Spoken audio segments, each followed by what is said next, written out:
Now that we've talked about histograms, we should talk about the skewness of histograms.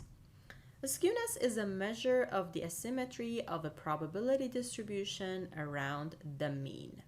So let me show you a few different ways a histogram can look like. The top left picture is what we call a uniform distribution. What you see is that the length of all the bars for all the classes of my data is the same. So the data is uniformly distributed around its mean. Now, the top right one is what we call a symmetric distribution or a bell-shaped distribution. So the average or the mean of this data falls right in the middle, and about 50% of the observations are to the left and 50% of observations are to the right of the mean, which is the midpoint.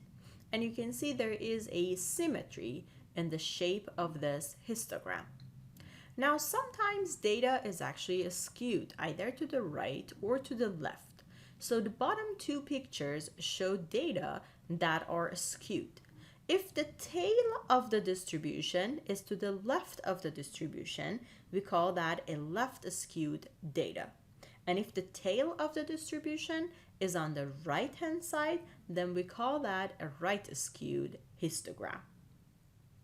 In a left skewed histogram, which is the bottom left one, you can see that a large fraction of the observations fall on the right hand side of the distribution, which are the larger values.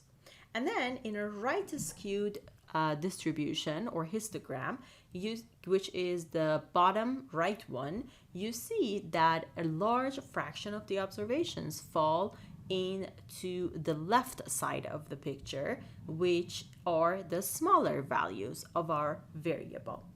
Now, this is important because later on in the semester, you'll see that we're going to make a lot of assumptions about the shape the shape of the distribution before we can make any statistical inferences.